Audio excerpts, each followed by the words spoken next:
Hello, everyone. It's Sherry at the Fledge, and welcome to another episode of Every Damn Day, and episode 343 today. So, got about 22 left. We're in the countdown, and I am looking for people that want to get in a queue who could serve as a backup if a guest cancels or not. And I've got some of that list going. So, Robert Lopez, if you're watching, you're on that list for sure.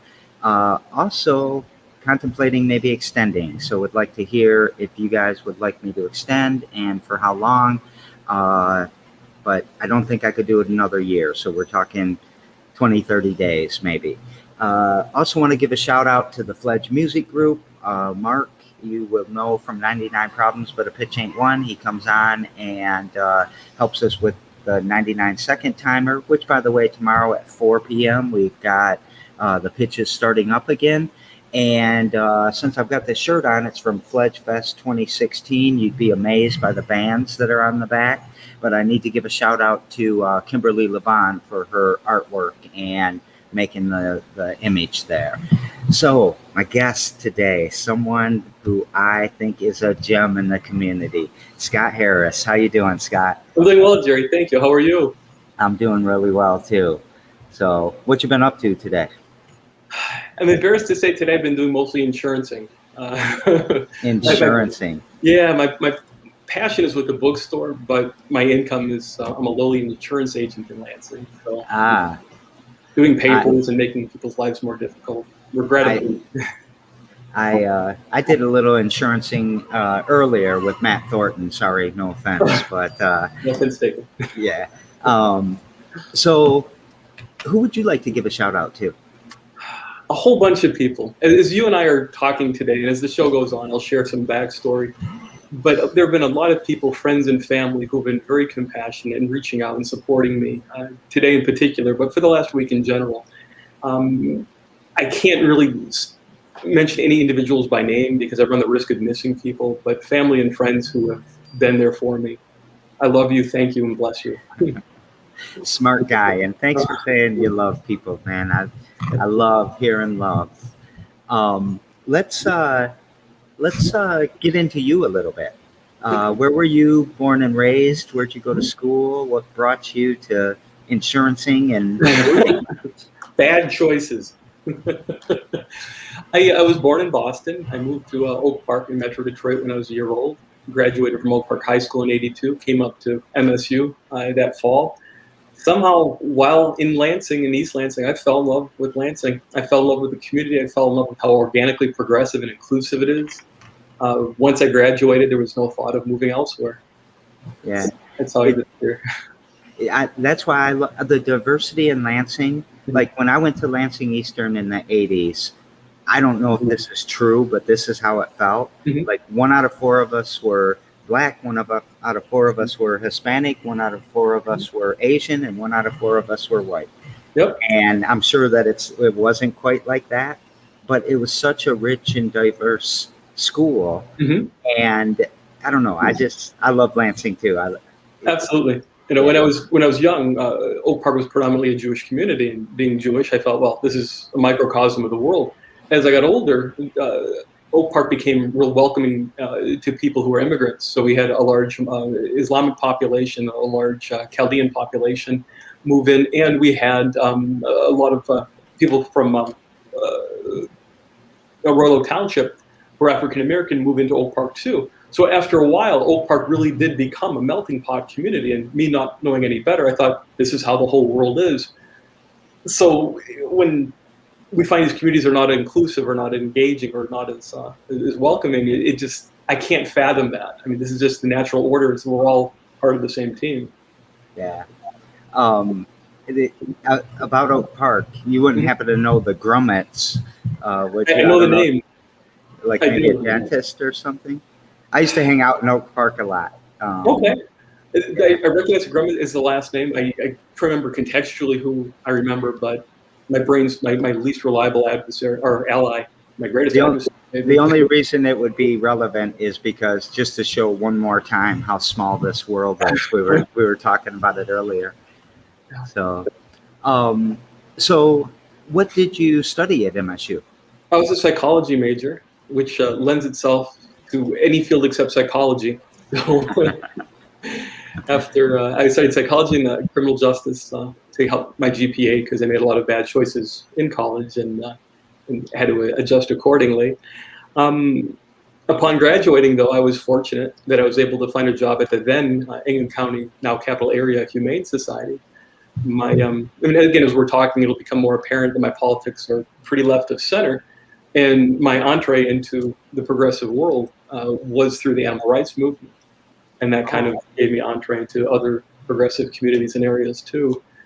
So that's after graduating, I settled down and worked there, realizing soon after that one can't, if you work for a nonprofit that you care deeply about, it's impossible to both serve it as a job and take care of it as a passion. So I would do animal rights volunteer work after that, but I needed a job that I wouldn't take home with me every night. Yeah, yeah, I understand that completely. Uh, so how long, what'd you do after the animal rights? I'm sorry. Sure. After I was done at the Humane Society, I desperately needed to find work because I graduated in '87, and all of a sudden my student loans were coming due. And be it nepotism or again bad life choices or whatever, my father worked in insurance, and he said, "Well, you can work in insurance, son," which I think he got a great deal of joy out because he knew I was a socialist, and the idea of a leftist working in insurance brought him tremendous ironic humor. So I worked for a company for a few years before Allstate hired me. I worked as a captive agent for Allstate for a number of years. I sold the practice back in 2003. And I got back in 2011 because the bookstore, which I love as much as I love anything non-sentient, is very needy and it needs money. So I have to sell insurance. So you do a J job to pay for the job you bought. That's it. That's Yeah, what I I work say 5 of days it. so I can pay for my sixth day of work. But I do it again. I love it. Yeah, I would do it again too. Um, so you ever think about being an actuary?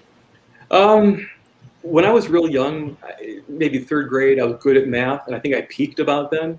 Uh, It's been down. It's great though too because as we're talking off camera, I'm an introvert, and you probably can't tell because I'm being hyper animated right now. And the notion of me working as an actuary probably fits my personality profile far better than insurance sales and service.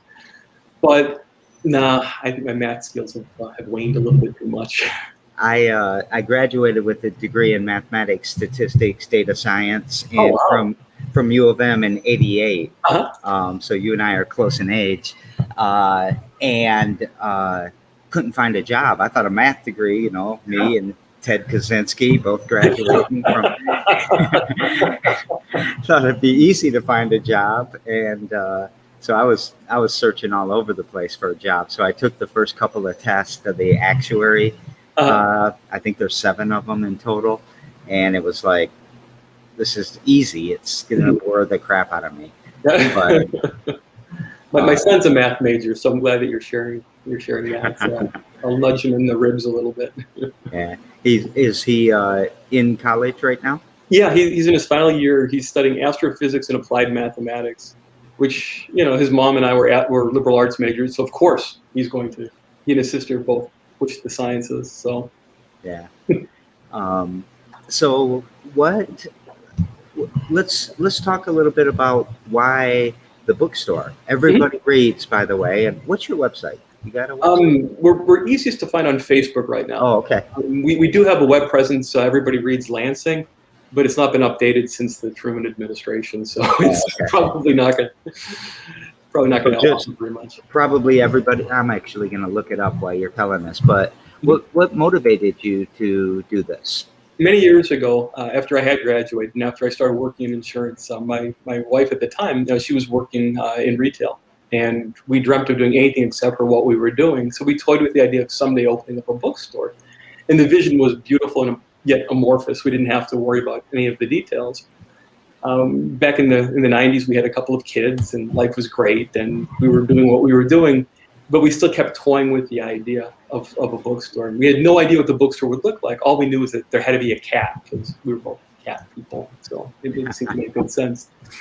Anyway, life is going on, and the idea was always lingering in the back of our minds. And we met, ironically, we were both students working for the Library of Michigan, back when it was over on Michigan Avenue, way back when. Anyway, so the story's going to take a little bit of a dark turn. There's resolution by the end, but in 2002, 19 years ago today, my wife suddenly passed away. It was unexpected, and the kids were at home with her, and suffice it to say that really did mess up our dreams and our plans, and our footing was really thrown off pretty horribly. Well, we were fortunate, though, and this may sound peculiar if someone hasn't been through what we've been through, but we were fortunate that we were able to identify and exploit resources in the community.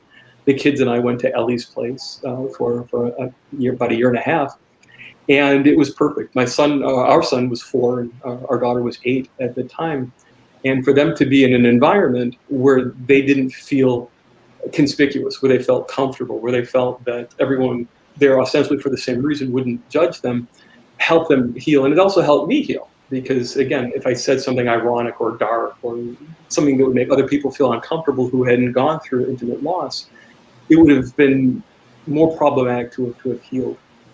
So when I realized that there were a lot of people in our community who didn't have access to or knowledge of the resources that we had access to, and it was certainly a privilege issue. I mean, middle class, heterosexual, middle-aged white guy, I was able to identify things that a lot of people might not have had the same opportunity to cross paths with. When it became clear that there were a lot of people whose needs weren't being met, people who were going through similar or even markedly different experiences, I thought if we did open up a bookstore, it would have to exist for a particular reason. Because at the time we had Barnes & Noble, we had Schuler's, we have Amazon online, you have a whole host of other bookstores. It would be hubristic of me and more naive than I normally am to think that I can open up a bookstore that's going to compete with these behemoths. There's no reason for me to do that. So the bookstore's vision was to serve the needs of underserved and underrepresented individuals, families, and communities.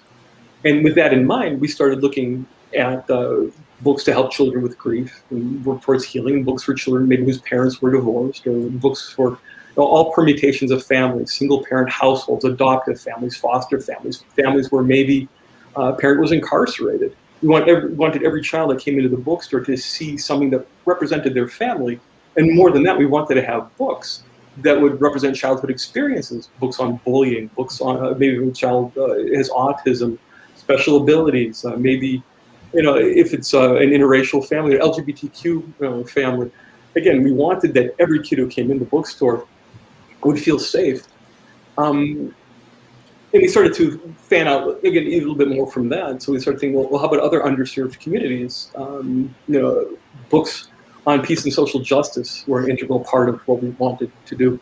Books on environmentalism, books on feminism, books on race relations. Books, that talk more than just tolerance, which is the mere threshold, but engagement. Books on egalitarianism. How we're all equals amongst equals. Again, forgive me for going off on a bit of a tangent for a second. That's why I'm so excited about talking with you, because a lot of what the bookstore visions, a lot of what our raison d'etre is, you embody. You and the Fledge embody. And you'd said something earlier too off camera, and I think it really ties in too. When you have an idea, it's great, but when the community contributes, it grows into something far grander than we could have ever imagined. And that's what happened with the bookstore. I had what I thought was a pretty grand vision. After it was open, it's like a kid that once it's no longer under the control of just or the influence of just the parents, it takes on different parts of the community's profile. It becomes grander and better and more remarkable than anything we could have fathomed. And it's kind of what the bookstore has experienced, is we've grown into something far more. And to bring the whole thing kind of full circle, and why the story, I think, ends on a good note, despite the trauma, despite the horrific loss, we were able to heal. And now my kids, Maddie and Sawyer, they're adults and they're prospering. And they're prospering because they got help. And everyone, irrespective of everything, should have the same opportunity, despite trauma, despite tragedy, despite circumstance. They should have the opportunity to transcend that. That was a long answer. I'm sorry. No, it was I mean, this is your show. It's your story, and I want to hear anything that you want to talk about. I do have a few questions real quick. Would you mind, or I'll do it if you prefer, but we talked about Dawn earlier, Dawn Haddad, who has really been great at recruiting guests for me, and she works at Ellie's Place. Would you mind just maybe reaffirming what Ellie's Place does? Absolutely. And who should go, not who should go there, but who, should go there. That's all I would say. It's funny because I'll sing Ellie's praises loudly, but I'll also sing their praises for something that they might not even realize. Ellie's Place is a center to help children work through their grief towards healing, and to help their parents have the requisite tools to help the kids work through grief and work towards healing. It started in Lansing back, I think, in the early to mid 90s. They have now since grown. They have locations in Grand Rapids and Ann Arbor. They come into schools following the loss of a student. They're a lot more proactive because they have more resources than they once did. The things I love about Ellie's Place are twofold. One, what happens in-house, and this is the part that they often do talk about, is they afford children the opportunity to talk in a healthy environment, to emote, to share. They give parents resources to help them. But the one thing that they do that, again, I don't think they recognize how important it is they create communities. And the communities transcend the hour and a half each week that they meet, where for a while, my kids and I, as an anecdote, we would get together with other families who had lost a parent. And so we had all these, so my daughter and her friend Lauren would call the semi-orphans. And they were able to own that. And that helped facilitate the healing too, is that they would help create communities that were safe. And we try to replicate that in the bookstore by offering an environment that's safe. We make money when we sell books, but we know that it's never going to be a money-making venture. It's more of an experiential venture. And in that regard, I think it's been very successful. Yeah.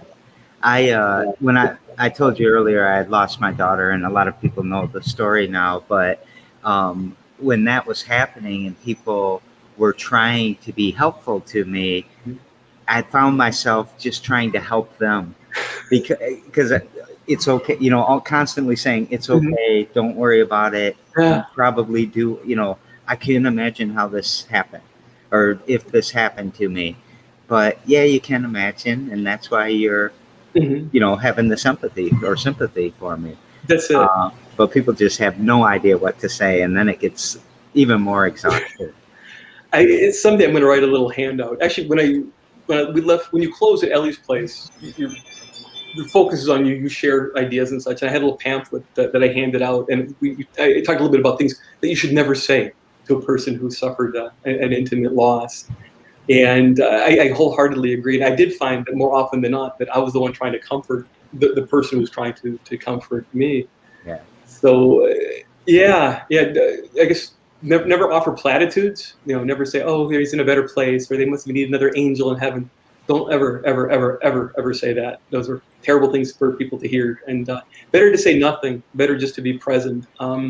And also, this is a little bit more subtle: is never say to someone, "Well, please let me know if there's anything I can do to help."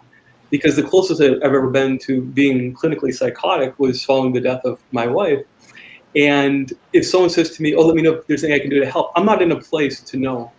Look for opportunities. There's always going to be a chance to make a meal, or to call someone, or to stop by and visit, and just let the person emote. If someone's crying, don't hand them a Kleenex. Let them cry. It's discreet. When you handle someone a Kleenex, it's like saying, "Oh, just stop. It's okay."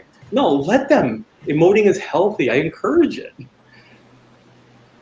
You're brilliant, aren't I? No, I love this. I mean, this is, it's perfect.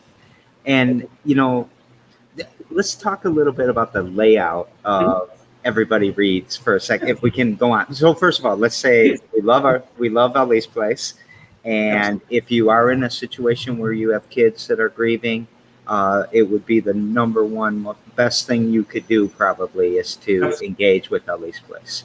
Absolutely. But now back to the everybody reads. So there's you in the back, right? We take up like half the front and all the way. Oh yeah, that's right. I'm sorry. That's okay.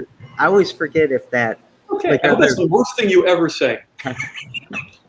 I feel like there's 2 bookstores, almost 3, because of Dawn and Triple In the back, we have a comic. We have Creating Heroes comics and collectibles, which is a nonprofit actually. Yeah. So, and that's Monica's and Monica Jenner.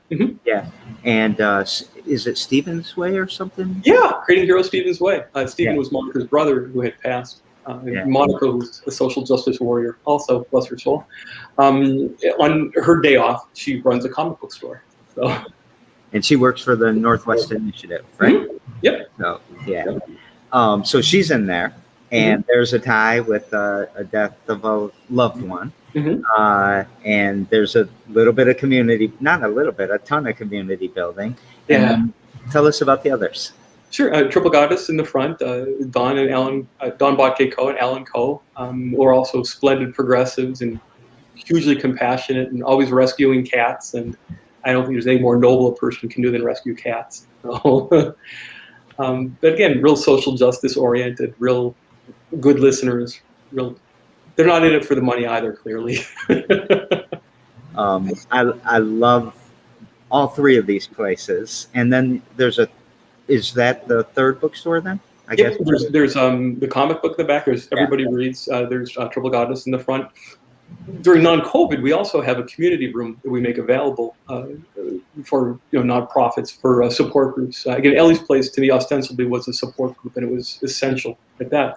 I have family members who are part of this 12-step programs, and we want to make certain that the store offers space for NA and AA meetings, for codependent groups, for book groups and whoever else. But we take zero money, from anything, but we just try to be a warm, safe place. We have GSA groups that meet there during non-COVID times. I got my Narcan certification training in the back there. Wonderful. Was it through Punks with Lunch? No, it was way before then. It was before that I think even Punks with Lunch got into the harm recovery or harm reduction that way. I don't know if it was Ingham County Family Against Narcotics, maybe, but someone like that. And we've given away thousands of doses of Narcan. I am so enamored with the Fledge and the work that you do. I rail sometimes against charity because I hate the notion of charity where you have someone and you have someone without and there's a disconnect. But the whole idea of community and looking out for one another, the whole, again, notion of egalitarianism, I mean, it's personified or it's represented perfectly in the Fledge. And we try similarly to offer an environment like what you're doing. We never executed our nonprofit until COVID hit. We always had it there, but we never used it. We never asked for money like that. But COVID made us have to do that because I am not a fan of charity like that either. Because that's why we have the food stand, but we also have the garden and we give away the plants. And I love it. Continuation of care that really goes to learning. I agree. We have in front of the building, I made allusion to Punks with Lunch before, but we've got a TARDIS, which is a food pantry. But every day after Thanksgiving, what I guess in the retail world is called Black Friday, we have a We Care Friday, where akin to the garden that you had shared, we raise our prices 10%. We match it, put another 5% in, so 25 cents of every dollar that comes in the door, instead of going to some corporation out of the country or out of the state or whatever, stays in Lansing. The money goes to the Garden Project for the Greater Lansing Food Bank. So I really get it, again, because it transcends charity. It's not charity. It's about giving our neighbors, our friends, our relatives, the opportunity to take care of themselves. Yeah. And I didn't know you did that. and I'm going to have to get involved in that because I want to make sure we support you. Well, thank you. I am dead set against big corporations like Amazon too. Mhm. I just hate consumerism. It's killing us. It's killing the whole world. And so I love, and your books are so interesting to me. I mean, I could stay in your store all day long. Is that what the couches are for? So I can come and Yeah, sit? actually, we offer sanctuary no extra cost. We were the first not-for-profit, the first ostensibly for-profit entity that was certified as safe haven by Gateway, a division of Child and Family Services, because we really do want to offer, I mean, literally as well as metaphorically, a safe place for people just to sit and be. Yeah. We were a Gateway Safe House when we were in Grand Ledge, which is another wonderful organization. Now I remember another organization affiliated with you, and that's Food Not Bombs. Mm-hmm. Yeah. Um, Yeah. We have, as again, when COVID's not being a pain in the hind end, they will set up in front of the bookstore and they will give away wonderful, fresh food to anyone who is in need. It's what communities do. Yeah. And then, our other safe haven for the East Side, right next to you, with our good friend Colleen, with the Avenue. She probably never watches my show. This is about the time she goes home every day. So, but another great safe haven for young people and progressives and the LGBTQ. I'm not gonna say IA plus anymore, man. It's taking too long. But the LGBTQ community, so we're not that different, actually. Absolutely not. And I don't think we're a better execution at the Fledge. I said earlier it's a different, execution, but same exact thing. Let everyone come in and be safe and do their thing and just be. Yeah. Yeah, I love it. Man, this has been fun. It is fun. We got a little bit more to go, though. I want to keep going. What? Up to this point, it's been really fun. How old is the bookstore? We opened Cinco de Mayo 2006, so 15 years and 3 months and a couple of weeks. Yeah. And was Gone Wire there then? At the time, they were Gone Wire. They opened up a year before we did, and we had a doorway put in between us so people could go back and forth and have coffee and books. It doesn't work out as well with our hours being non-conducive now that they're a tavern, but they're doing splendidly what they're doing, and we're doing what we're doing. So we're still very close, but we just don't have the doorway open between anymore. Never? Or just sometimes? It's been a long, long time. Yeah. I think COVID certainly didn't help. Yeah, I can't remember. I was there for something and the door was open. Might have been Halloween or something. I don't know. Anyway. I'm sure we'll do it again. So when I got my cat at the Fledge, one particular person lost his shit because he was allergic to them and filed an ADA complaint against me and was super verbally abusive to me, my wife, and my daughter. It was a horrible experience. Does anybody ever complain about your cat? Well, we don't have a cat there anymore, and mostly because I brought her home and she lives with me at the house. The concerns were we're on Michigan Avenue, and the door between the restaurant and the bookstore made it a bit untenable. We hadn't had any problems, but and this is where we're kind of in a peculiar predicament. I work with NAMI. We work with the National Alliance of Mental Illness. We work with community mental health. Again, my background's in psychology. I like to think that I'm empathetic. There's sometimes when people come into our circles that have mental health problems that are beyond our ability to positively affect. We want the store to be welcoming and comfortable, but I also know that it's difficult sometimes if somebody has pre-existing issues that we can't help accommodate. If somebody comes into the Fledge and they're hell-bent perhaps on making something greater than what it needs to be, instead of trying to find a solution, but amplifying it and making it into a bigger problem, unfortunately, there are people who are struggling with demons far greater than I can affect. Yeah. So I appreciate the fact that you're compassionate and that you would want to have a feline presence, which is good for your physical and mental health, but also the constraints are sometimes people are complicated. We do have, because of COVID, we have Mhm. tons of air filters now, and we Mhm. keep running those. And we've got a air sensor particular sensor that Mhm. we built in our coding club. I love it. So we've tried to take some actions, but the person was me. There are mean people out there.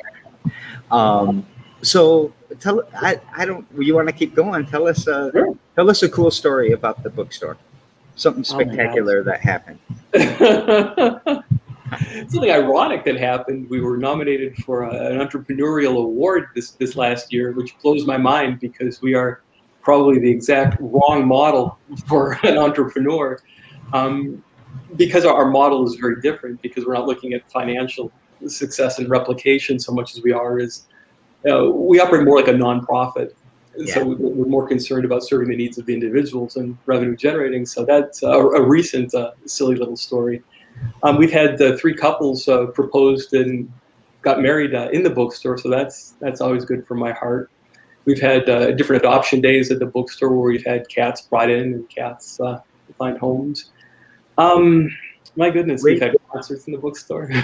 This is the more you talk about the bookstore, I'm like, yeah, we've done that and we've done that, and that's a great idea. I want to do that.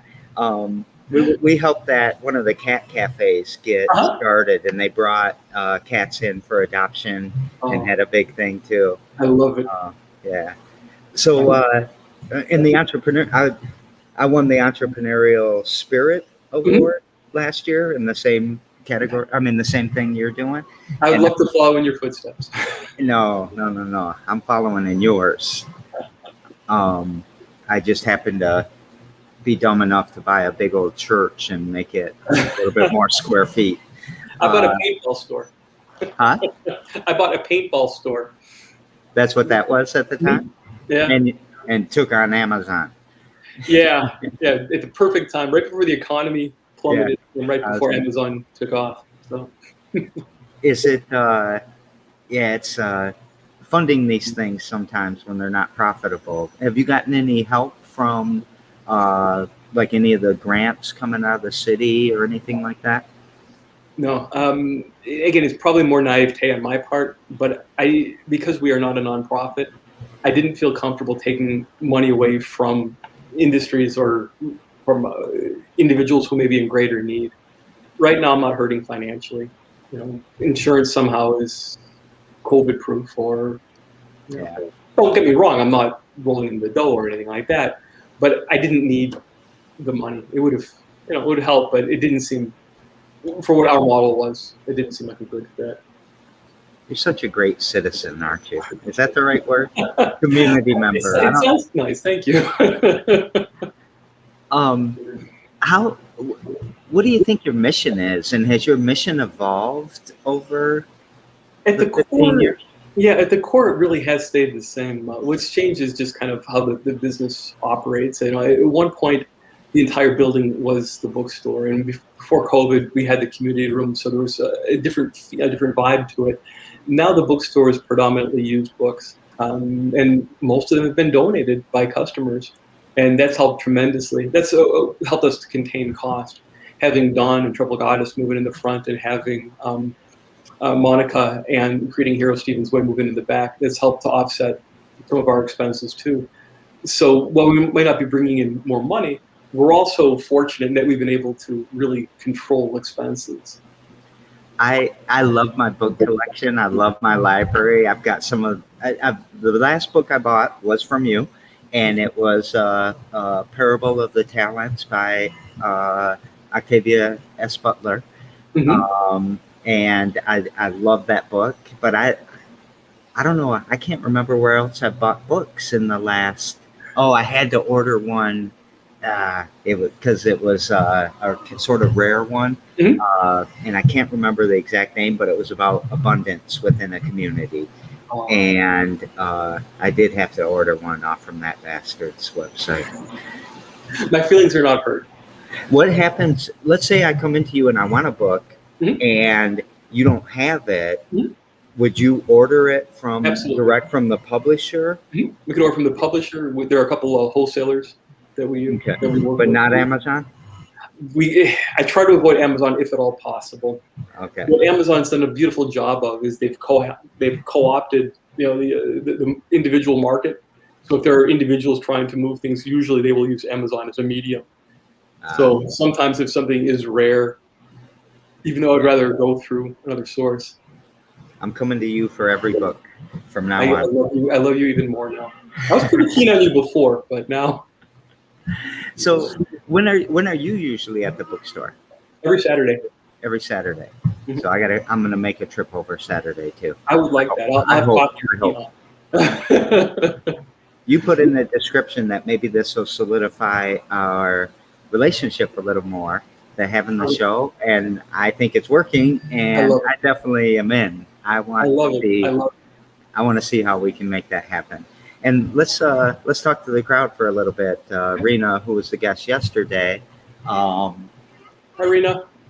said everybody read meets the needs of those who need to have a different experience. Thank you for letting the community also have book signings.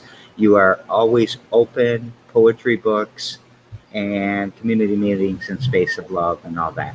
And she said yesterday that whenever there's a young author in the community, mm-hmm. or a new author, mm-hmm. and they're getting out to launch, that you'll often take their book. Every time. Every time. Well, I mean, with Rena, of course, anyone she recommends, I will take their book every time. The only books that we try not to carry are books that preach intolerance. So if they're books of love, if they're books of social justice, if they're books, people's stories, so long as they're not hurtful, no Rush Limbaugh's or Sean Hannity books will ever find their way into the store. So other than that, yes, any local author who has a story to tell, we will gladly, and we'll also offer to promote their book and have author events and so forth. Just to remind you, when we were preparing, I said, if you got me all riled up, I'm going to have to say, fuck those guys. And fuck those guys. Susan Love is saying, Scott, remember when Sarah Love Yeager used to sit in the train and read? She will be graduating next year from Olivet College and become part of the DNR. Saturdays at Everybody Reads means now Smokey Bear will be Not only did she come to our store who's also an essential member of the East Side and Lansing. I have a drawing that Sarah had made framed in the office at the bookstore, so I treasure that. And speaking of like the DNR and the forestry, was it their Twitter that just destroyed Trump? I mean, they were horrible to him. I love it.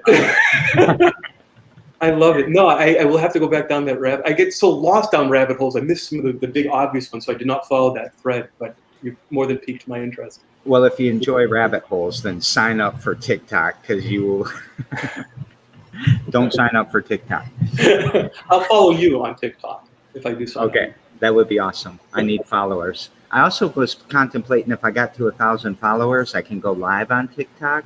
I'm only at like 350 or something right now. And if I could do a challenge and people would get me to 1,000, mm-hmm. I'd do every damn day live. But I was thinking about walking up and down Michigan Avenue and just stopping people and doing like a 5-minute version. Why not? Like a Reader's Digest version. Yeah. A little bite size. I like that a lot. All right. You're motivating me, man. I'm going to bite off more than I can chew, and I'm going to get old again really fast. See the gray hair? Yeah. That's what 2 years difference makes.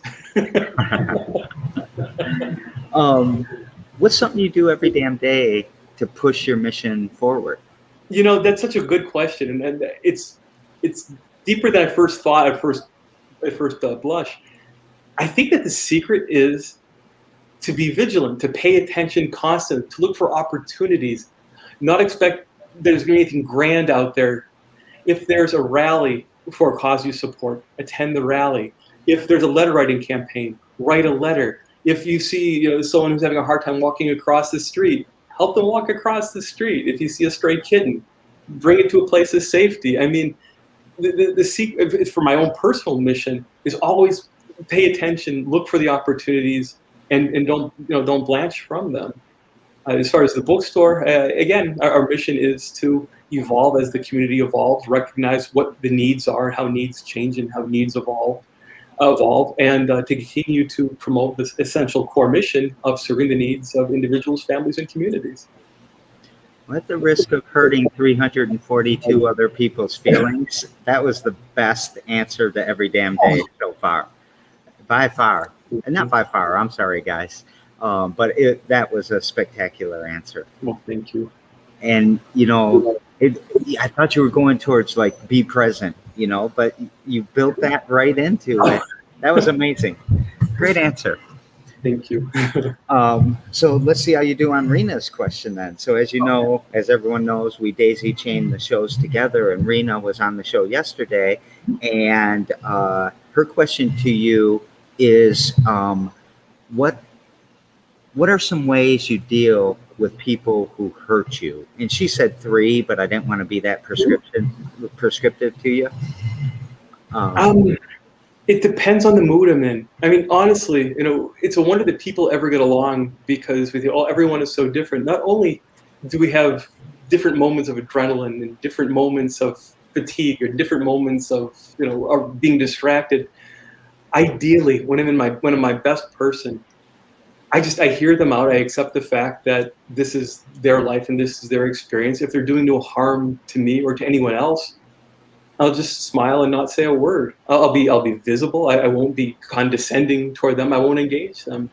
If I find myself in a position where either I'm being threatened or someone else is being threatened, I will be as assertive as I need to be to help diffuse the situation.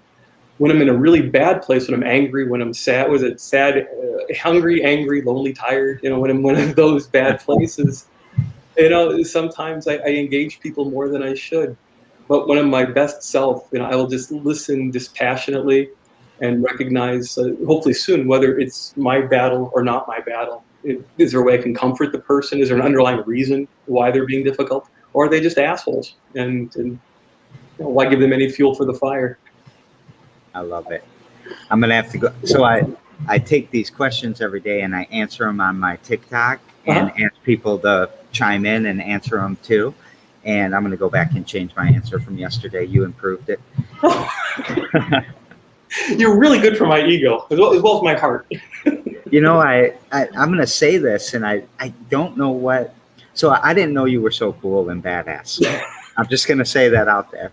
But then I start looking around. I'm thinking, all right, a bookstore owner. When I look at a movie and there's a bookstore owner, they're always cool as shit, right? Harry Potter or whatever, they walk in and they've got some back room. And if you read this book, you're going to go into this fantasy world. Like, I can't remember the movie with Tom Cruise,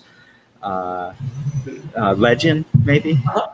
I think they were reading a book during that movie, and that movie was like that. So, dang, I'm going to have to meet some more bookstore owners too. We're definitely a different lot. So tomorrow on the show, I have Erica Lynn from The Village and America 20 to Life. Yeah. What question would you like me to pass to her? Sure. Erica, at the end of the day, when all is said and done, what do you want your legacy to be? How do you want to be remembered? Yeah. I like that question. How do you want to be remembered?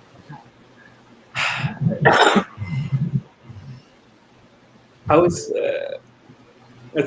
not fair to turn it on me.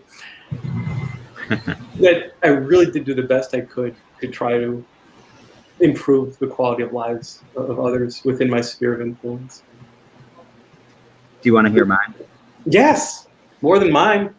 I'm going to come back to yours though, because again, I think you improve it a little bit.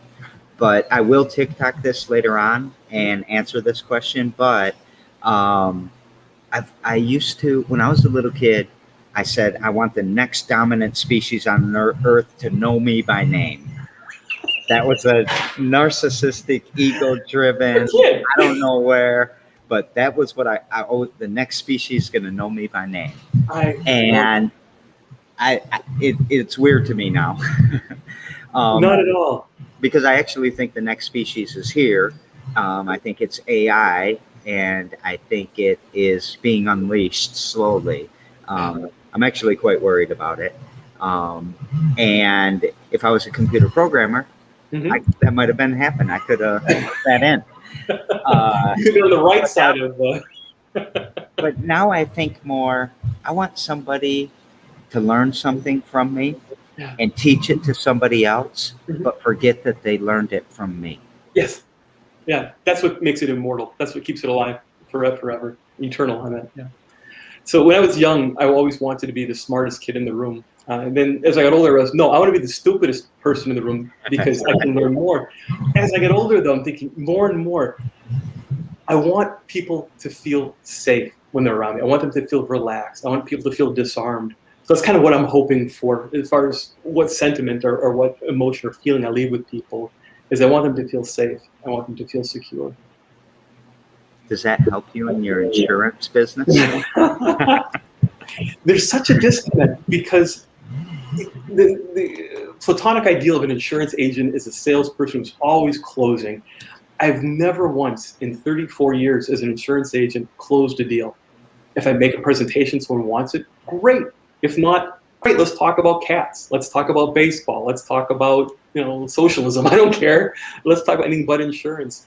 So by creating an environment where insurance is kind of a matter of fact, it's mandatory for auto insurance in the state of Michigan, so long as it's compulsory, we'll come back to it. If I can't help them, I couldn't care less about them buying insurance from me or from someone else. So there really is that blissful disconnect. That's awesome. I told you who my insurance agent is earlier, and I don't know, if you're giving him a run for his money, he better. I love he's a great friend, and he's a great community member too. So happiness, sadness, joy, hope, or love. It's all part of the same thing. They're inextricably linked. It just depends on what moment and what label we want to ascribe to everything. I've really come to believe that everything is a Rorschach test. There's no meaning to anything until we ascribe meaning to it. And if we choose to find a positive label, when my wife passed away, obviously that was the low point of my life. But starting the next day, the people I've met, the experiences I've had, everything that's opened up since then have been remarkable.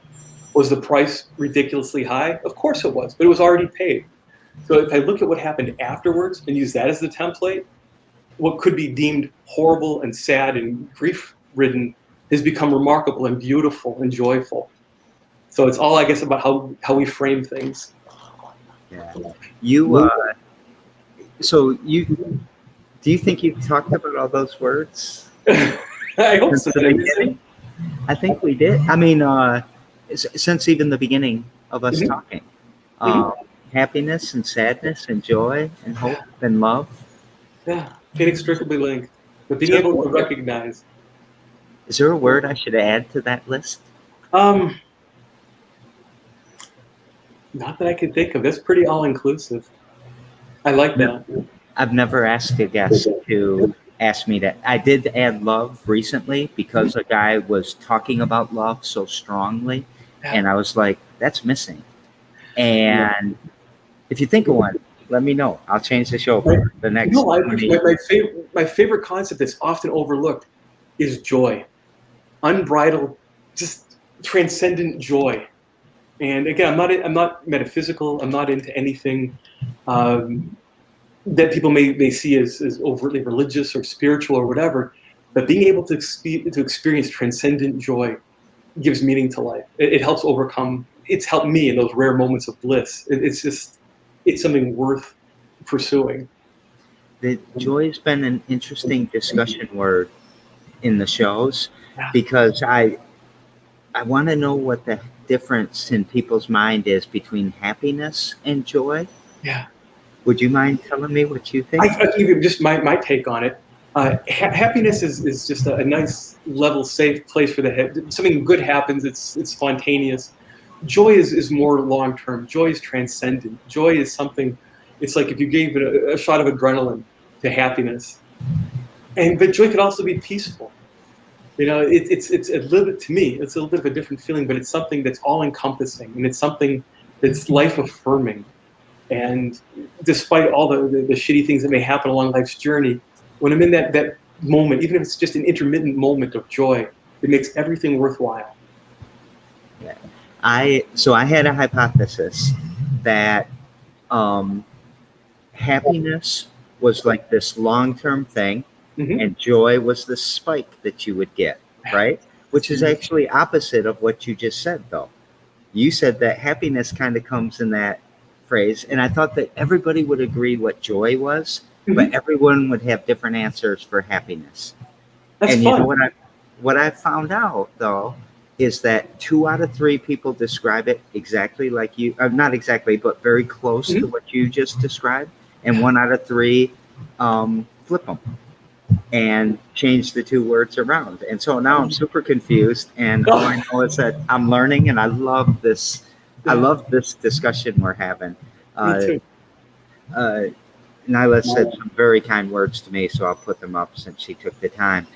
We always know you by name, Jerry Norris, but now know your heart. That's what I'll always remember. Thank you very, very much for That that. was pretty insightful.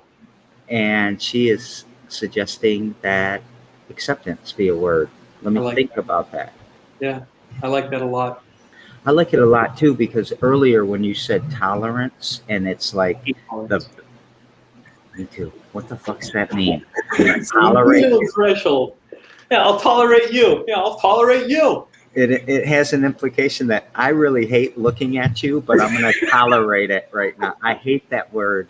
Yeah. Um, oh, I hate that word.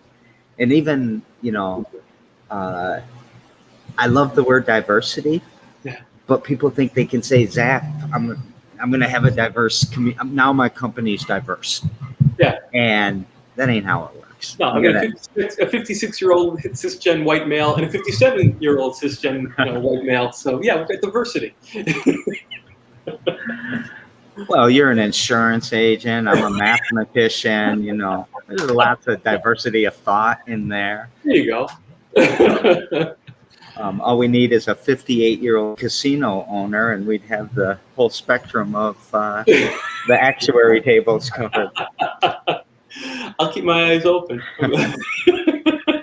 And you said, and I'm still looking for someone in Antarctica, by the way, to remind people of that. I will keep my eyes open also. What did we forget to talk about?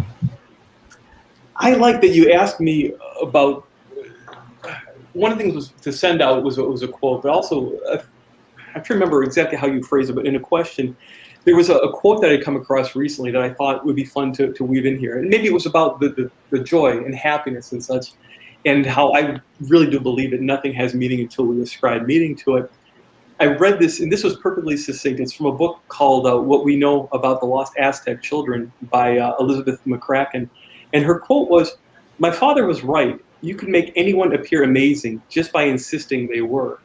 And that's become my favorite quote ever. I love that notion that, like what you're doing, is you talk with people, you find their stories, you find their beauty in the stories, you find the humanity in the stories. And that's true for every human being. Everyone has their stories. Everyone has something beautiful to share. Everyone is essential. And that quote succinctly put together that whole notion of, yeah, people are beautiful, and give them a chance and you can't not see it. Did you just take us out? Pardon? Was that your take us out quote? Oh, it could be. There was one other quote. Maybe one more quote. No, I don't. yeah, but let's take us out on the other quote, because I want to.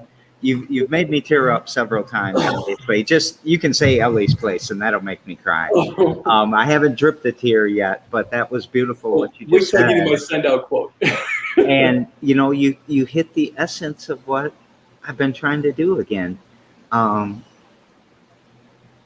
Yeah, it's everybody is super important. Absolutely.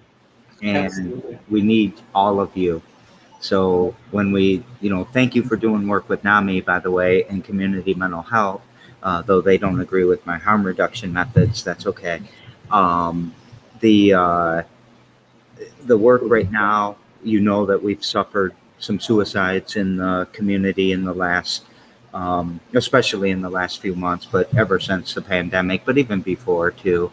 and mental health, and everybody understanding just how important they are and how they are part of this web of life. Um, Thank you for the work that you're doing in our community. You're an amazing person. I didn't have low expectations for this show. I had high expectations for the show, and you exceeded them. Okay. And I really appreciate you taking the time. You just, you're beautiful, man. Oh, right back at you, Jerry. And again, you do inspire me, whether you realize it or not. And when I hear programs that the Fledge are putting on, rest assured I'm going to try to replicate them to whatever ability the bookstore has the capacity to replicate them. You're a game changer, and you're a blessing. Well, I want to come see you on Saturday, and let's talk about what we can do together, because it's time to strengthen up and go in a little bit more and a little bit harder. There are more of us than there are of them. Is it okay if I tell you I love you? Only if you let me tell you that I love you back. Yes, sir. What would you like to take us out with? This is a quote that came to me recently, and again, with today being an important milestone or anniversary for me. And it was by William Penn, who was the founder or the first governor of the state of Pennsylvania, and a Quaker and peace and social justice person. He wrote, "They that love beyond the world cannot be separated by it. Death cannot kill what never dies." And that was the perfect quote that I needed to help me through today. And it's true. They live in our hearts. Thank you so very much. Every damn day at 2 p.m. That reminds me, I wanted to tell you something in the beginning, though. This is a special day. Thank you for giving me an hour of this special day, too. A little bit more. Thank you. So, thanks for the opportunity to share. It's an honor. All right, y'all. We love you. Support Everybody Reads and everything that they do, because when you make Scott and his team and his company or his bookstore stronger, you're going to make our community stronger. So, and that's what we need, our strength together. See you, Scott.